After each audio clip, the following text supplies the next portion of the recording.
16 weeks out from the Tampa Pro. And I know you're going to say, John, what happened to 17 weeks out? And well, filming these prep series, time can get funny when you're like, oh, I want to make sure I film my leg day. And then the time it edits and everything, it ends up coming out a little closer to when 17 weeks was out. So this update is serving to catch us up and is 17 and 16 weeks out. So the combination, I'm actually shooting this kind of right in between my check-in days. So what's going on with me? Body weight has come down to a low 240.0 on the dot. And I will say that it is slowing down a little bit for me for just fat loss and visual changes. I'm kind of waiting to hold out and see what happens over the next course of these 4 to 5 days because I've had these moments where usually things are kind of holding, then all of a sudden I'll have a big drop and I'll look substantially tighter. So I want to see if that plays out before I jump to make any quick decisions, because you can easily end up on a prep where things seem like they're sticking and you keep changing, and you end up getting really, really low in food and having to backpedal with like really big refeed days. So you have to trust in your own process sometimes and just let the plan play out. Look at your past data of what's been occurring. And I have been getting tighter and seen some pretty big drops before. So nothing drastic to change just yet. On this last check-in I had, the visuals had improved, just not drastically. My caliper sites, so I checked my glute, lower back, and my upper back in these. They had all come down 1 millimeter. Just not my glute. That one's sticking around, but they're getting down into the single digits now, which is good to see. So changes are occurring. Positives for the week is that sleep has drastically improved. Just feel a lot lower stress on where I'm at business-wise, prep-wise. So that's been really helpful. Feeling very focused and alert now during the days. Have like these really productive mornings, and in turn, training is starting to move upward again. So I had this really tough week where stress was high, sleep was poor, and in turn, training was poor. So the mental side of this is huge. Many people don't put enough thought into the mental health side and also managing stress in prep. People try to still run their same workloads, relationship loads, and then throw on more training, more cardio with lower food, and it can go south relatively quickly and you end up not seeing yourself to your best version. So anyway, overall, like in a very positive mental space and also physically. One minor change that I have made is that I am noticing it is a little tougher to get my heart rate up, and I want to make sure I uphold this training performance that's happening too. So rather than make adjustments to food, because hunger's present and that's not the main issue, but training's good. So if I can uphold that, I'd like to. Cardio is probably the next thing to maybe make the adjustment, but I did go ahead and increase clean a little bit for this week just to facilitate that fat loss process and not take a dent in the other tools to create a deficit. But just the summary of the current plan for those who are just jumping in, for those that have been following around for too much, but I haven't made a lot of changes in the variables because they've been moving along well. So still do fasted cardio in the morning for 25 minutes on the spin bike, tracking average heart rate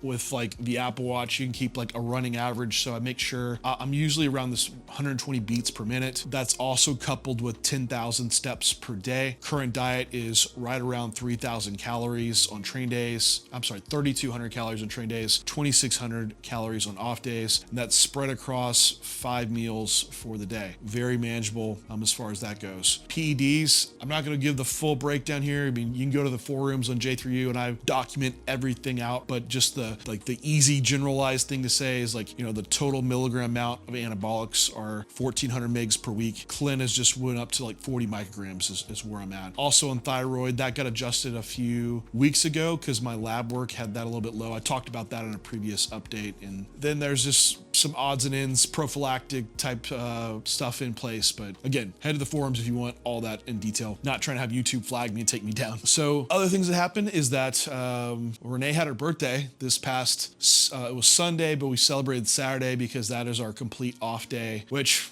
it's a tough one. What do you do on prep when it's your birthday? And it seems like we've always been on prep on our birthdays. Usually mine's in July, which is usually when I'm also always prepping for shows. So, and she has this John's April birthday, which ends up landing this year on prep. So we ended up just getting up, getting coffee. I have like a 68 Mustang classic car, and she wanted to go to, we have Cars and Coffee here. If y'all aren't familiar with it, it's just like a big car meetup, like probably 300 cars at one of the amusement parks that is here in San Antonio. So we got some coffee and headed over there and just walked around, hung out. Ended up then also going to see Super Mario's Brothers in 3D, which, I mean, I grew up with Nintendo. Like, I had my first Nintendo when I was 5 or 6. So that was pretty nostalgic and an entertaining movie. So that was fun for us. We ended up making some fajitas that night. So still as much as we could do on prep, but enjoyed it. So Saturday's our day where we try to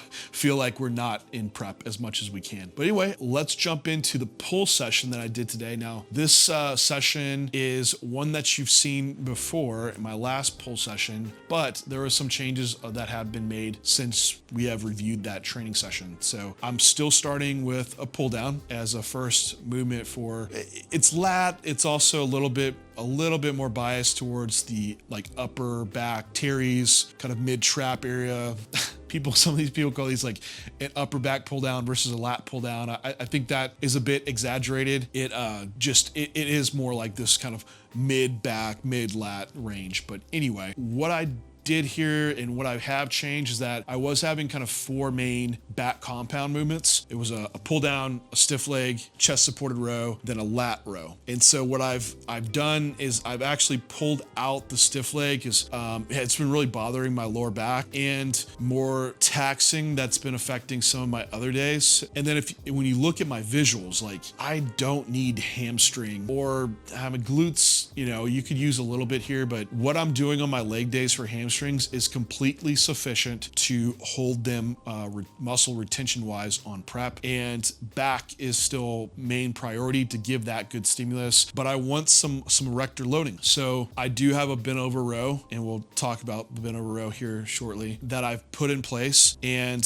to go to a chest supported row, you could do it if your lower back was fatiguing just to continue getting some more row pattern in, but they're relatively really close in the same range that where the elbows finish are just kind of right below the shoulder. So what I decided to do is just pull out the chest supported row in this day. I have another chest supported upper back row on my other day. So that's 3 sets dropped off from that exercise. And what I did, I took those 3 sets and I put them on my other back movements. So we're gonna do 4 sets of a pull down, 4 sets of a bent row, and then 3 sets of my lat row. So this also keeps time efficiency really well than having to go to another exercise. And also like my stamina on these exercises is really good. And I'm already warmed up. I'm not seeing big drop off. So it made a lot of sense to do it that way. I also won't exhaust my exercise variety too.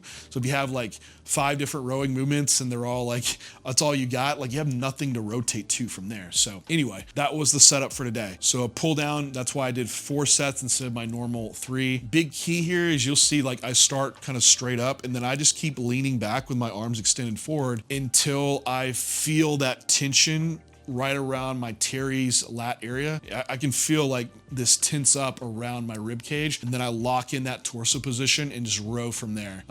You will see like there is some thoracic extension flexion that's happening as I row, and that's the intention because I can get a lot of scapula range out of that way, and that's part of what I want to train in the movement. From there, we go to a bent over barbell row, which man, there's people like trash on the bent over barbell row. Like it's a terrible exercise. It's unbraced. It's not stable. Like you're gonna have more systemic fatigue and less direct stimulus, which I understand that point. But man, like for what I can stiff leg, like I can stand with a bent over barbell row, lock it in and have 0 issues. Truly, like it's my lats and traps and everything else that will fail before my lower back or my glutes or my hamstrings. So I think having an exercise that allows you to brace and build that strength, I think it's a good thing to have in place. So I do these pendulé style with nearly all the way bent over because I do want these to be more upper back focused. And also it does put a substantial loading onto the erectors doing them that way versus standing a little bit more upright. With these, I start off like initially, like I was letting them, my first set hit the ground a little faster than what I should have and lock that in more to where at the very end, I'm just slowly, just gently touching the bar onto the ground. So you still own that lengthened part of the movement. Did 4 sets here. The load dropped down down as I was lifting just to stay within this kind of 8 to 12 rep range. From there, moved on to a single arm cable row pattern that's I've rotated in on occasion. I did have a machine in place. That one's just been hit or miss. Last time I did it, it was okay. It was just hard to get in position. It was that Life Fitness machine row. The cables, I can line up really well and lock it in and do 3 sets here. One thing I like to do on all these lat movements is make the setup from the shorten phase. So you'll see like I'll grab with my other hand and pull and start from the shorten position. So I pull it back all the way to my elbows locked in where I can really engage my lat, and then I'll just let go and start the movement from there. So I know where the end point's going to be, and that's really helped to just engage my lat the entire time. Don't get overly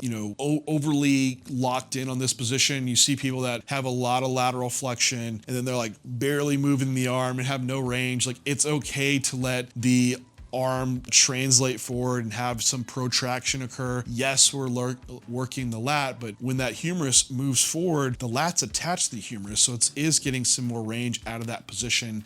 So, I see people just get a little bit too limited in this spot and kind of overthinking it. So as long as at the end point, you can really feel that lat engage, which you should in this movement, then I think that's adequate for managing, being able to load and go heavy enough, and also being accurate enough too. From here, I'll go on to a rear delt pec deck fly. I am doing the prime.